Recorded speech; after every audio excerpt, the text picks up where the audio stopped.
Hola hermanos, el día de hoy 13 de septiembre del 2022 es martes de la 24ª semana del tiempo ordinario, solo que hoy tenemos memoria obligatoria. Todos los 13 de septiembre celebramos la memoria de San Juan Crisóstomo, uno de los 4 doctores de la Iglesia Oriental, declarado doctor de la Iglesia por el Papa Pío V en la segunda mitad del siglo XVI, no me acuerdo exactamente la fecha, ¿no? Y de hecho el Papa San Pío X también lo declaró el patrono de los predicadores, porque es un apodo esto de Crisóstomo, ¿no? Crisóstomo significa, criso es oro, no, stoma es la boca. Entonces la boca de oro, porque es una persona, un predicador insigne, ¿verdad? Y eso le va a costar también la vida al final. Bueno, él nace en el año 347 en Antioquía de Siria.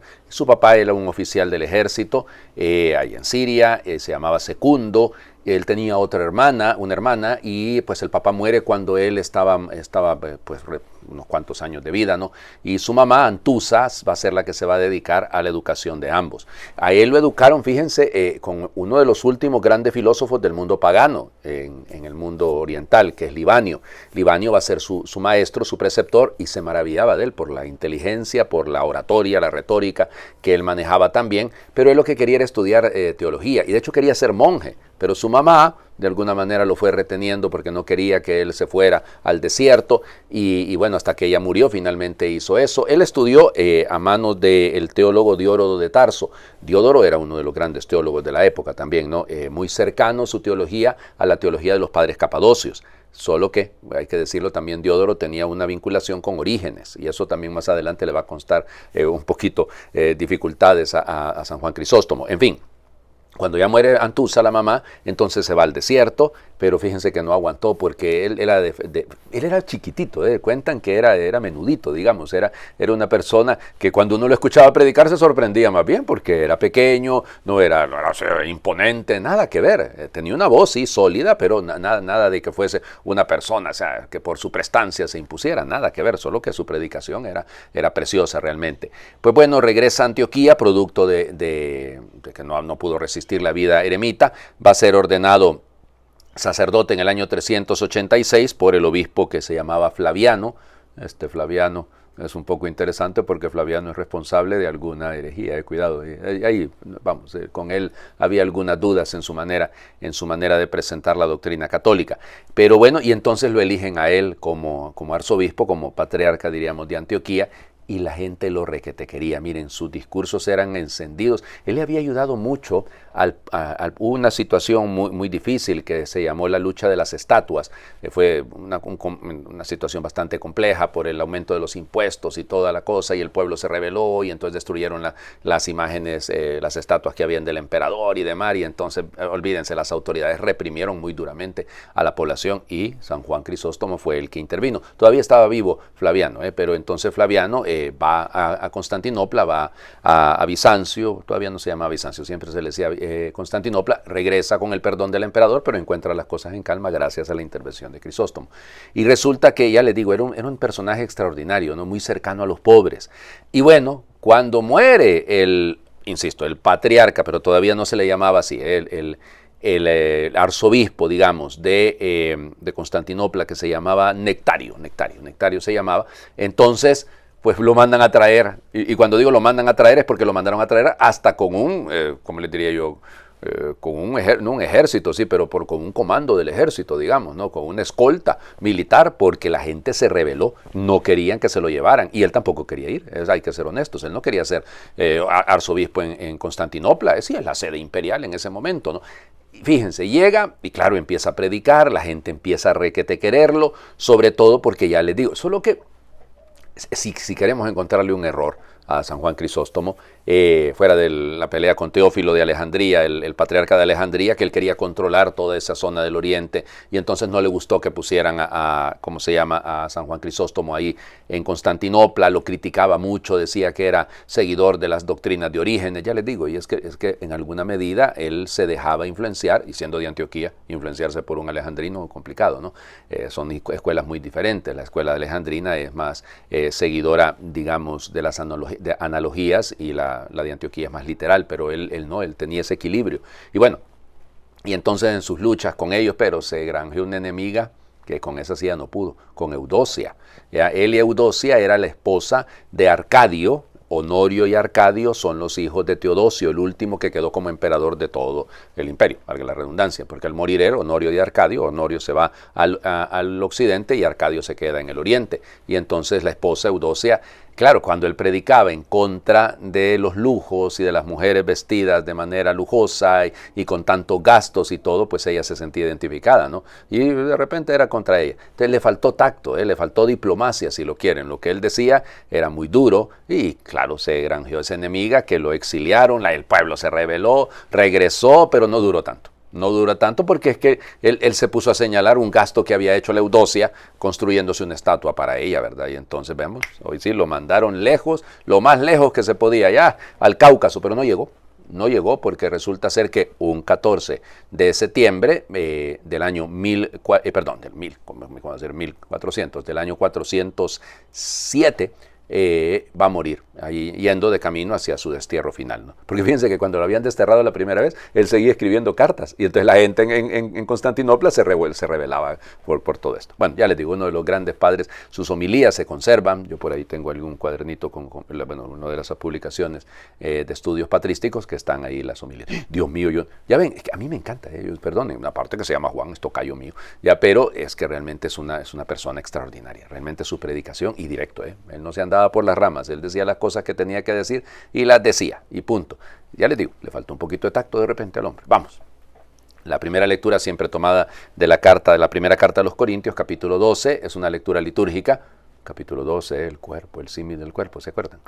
Hermanos, así como el cuerpo es uno y tiene muchos miembros y todos ellos, a pesar de ser muchos, forman un solo cuerpo, así también es Cristo. Porque todos nosotros, seamos judíos o no judíos, esclavos o libres, hemos sido bautizados en un mismo espíritu, para formar un solo cuerpo, y a todos se nos ha dado a beber del mismo espíritu.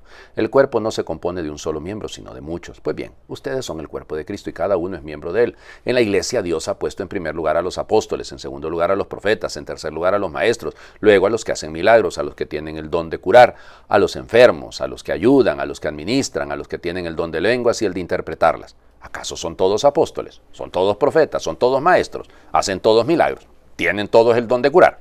¿Tienen todos el don de lenguas y todos las interpretan? Aspiren a los dones de Dios más excelentes. Si hablara yo la lengua, palabra de Dios, te alabamos, Señor. Pero ya saben, ¿no? Si yo hablara la lengua de los ángeles y no tengo amor, no soy nada. Eso es lo que sigue, ¿no? Eso es exactamente lo que viene después de esto que acabamos de escuchar. Pablo es un genio. Encuentra una manera preciosa de hacernos entender que somos un solo cuerpo, una sola iglesia, una sola familia. Y es lógico. Nos saltamos toda la explicación de Pablo del desprecio del cuerpo, del desprecio de alguno de los miembros, ¿no? Pablo eso lo tiene clarísimo, ¿no? Pero fíjense, la jerarquía. No es porque la iglesia es jerárquica, pero la iglesia no solo es jerarquía, la iglesia es un cuerpo. O sea, decir, claro, no todos tenemos la misma vocación, no todos podemos ser sacerdotes ministerialmente hablando, no todos podemos ser obispos, no todos vamos a ser diáconos, no todos vamos a ser casados, no todos me explico, en la iglesia todos tenemos una vocación y ojalá cada uno encuentre la suya y la encuentre bien y la cumpla bien, de eso se trata el asunto, pero sin perder de vista que aunque usted tenga una responsabilidad aparentemente mayor, porque primero son los apóstoles, luego los profetas, luego los maestros, siguiendo el símil que utiliza Pablo, pero todos somos miembros del mismo cuerpo. O sea, es que no hay que perder de vista eso, porque si no caemos en un clericalismo, caemos en un error que efectivamente nos ha hecho tantísimo daño a lo largo de los siglos y que tenemos que evitar a toda costa. Hay que evitarlo, o sea, el clericalismo hay que erradicarlo, o sea, la iglesia no son los obispos, la iglesia habló. Ya les digo, a mí me pasa esto, ¿no? Que yo digo algo, se publica algo de lo que yo digo, me lo digo en mi calidad de sacerdote, así como Juan Ángel López, y está bien, pero la iglesia dijo. ¿Cómo que la iglesia dijo? Yo no soy la iglesia, yo soy miembro de la iglesia. Ya les digo, siempre cuesta esto, ¿no? Entonces, ser capaces de entender este equilibrio precioso. Somos miembros de un mismo cuerpo, cada uno con su función, pero sirviendo al mismo cuerpo. Y cada uno de nosotros es necesario. Cada uno de nosotros es importante y por eso quedémonos ahí con esa colita. Aspiren a los dones de Dios más excelentes. Ay, es que yo quiero llegar a ser obispo. Ay, es que yo quiero llegar a ser párroco de aquí. Es que yo quiero llegar a ser, qué sé yo, coordinador de este grupo, responsable. No, hombre. No sé si me explico. O sea, las aspiraciones no pueden ir por ahí, porque esas son ridículas. Nuestras aspiraciones tienen que estar en los dones más excelentes. Los dones más excelentes. No aspirar a una cosa que no sea nuestra vocación. Esa es la clave. Bueno, vamos al Evangelio. Un texto de estos, ay Dios mío, le parten el alma a cualquiera, ¿no? Lucas, capítulo 7, versículos del 11 al 17. En aquel tiempo se dirigía Jesús a una población llamada Naim, acompañado de sus discípulos y de mucha gente. Al llegar a la entrada de la población se encontró con que sacaban a enterrar a un muerto, hijo único de una viuda, a la que acompañaba una gran muchedumbre. Cuando el Señor la vio, se compadeció de ella y le dijo, no llores. Acercándose al ataúd, lo tocó, y los que le llevaban se detuvieron. Entonces Jesús dijo, joven, yo te lo mando, levántate. Inmediatamente el que había muerto se levantó y comenzó a hablar. Jesús se lo entregó a su madre. Al ver esto todos se llenaron de temor y comenzaron a glorificar a Dios diciendo, un gran profeta ha surgido entre nosotros, Dios ha visitado a su pueblo. La noticia de este hecho se divulgó por toda Judea y por las regiones circunvecinas. Palabra de Dios. Te alabamos, Señor. Es que es imposible no pensar que Jesús se mira reflejado ahí, Un hijo único de una viuda que llevan a enterrar. Pensó en María, pensó en su mamá. ¿Quién no lo iba a hacer, no? ¿Quién no iba a pensar en su madre en este momento? Él lo sabe, él es hijo único, él va a dar la vida, pues su mamá. Piensa en ella y se identifica. No llores, no llores, le dice a esa mamá. Y como lo quiere decir a tantas otras madres que han perdido hijos en estos días. Yo les digo que yo tengo el alma así, el corazón chiquitito, por una situación particular de mi querido hermano, don Emigdio, que una de sus sobrinas nietas murió recientemente. Y a mí me parte el alma una muchachita, oigan, una niña, ya, y pensar en su madre, en Cassandra, su mamá.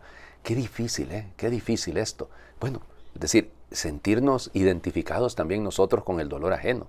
Esto es parte de ser cristianos también. A ti te lo digo, joven, levántate. Cuánto joven que necesita de nuestro auxilio, porque están muertos en vida. No es que son zombies, sino que sencillamente no es The Walking Dead, no, sino que sencillamente es que realmente hay jóvenes que están sumidos en tantas situaciones. No, jóvenes, adultos también. Pero hombre, acercarnos al dolor, acompañar el dolor. Miren, si hay cosa que realmente la gente aprecia y valora, es cuando estamos cerca del que sufre. Una enfermedad, una palabra, frente a la muerte de un ser querido, un consejo, un abrazo. Es difícil en estos días, ¿no? Pero es importante todo esto. Por el tiempo ya me pasé mucho rato. Hagamos oración. Señor, tienes un corazón de carne, un corazón sensible, que se alegra con los que gozan y comparte los sufrimientos de los que lloran. Gracias, Jesús, porque te alegras con mis éxitos y sufres conmigo en los malos momentos. Gracias, Señor, porque me miras a los ojos, me llamas por mi nombre y me dices, a ti te hablo, levántate. Levántate de tu tristeza, levántate de tu egoísmo, levántate de tu desesperanza, levántate de tus desconfianzas, levántate de todo lo que te impide vivir, de todo lo que no te deja ser persona, de todo lo que no te deja avanzar. Señor, dame un corazón como el tuyo y ayúdame a levantar a quienes están caídos junto a mí. Amén. El Señor esté con ustedes y les bendiga a Dios por intercesión de San Juan Crisóstomo, el que es Padre, Hijo y Espíritu Santo, y su bendición descienda, les acompañe siempre. Muy feliz martes para todos.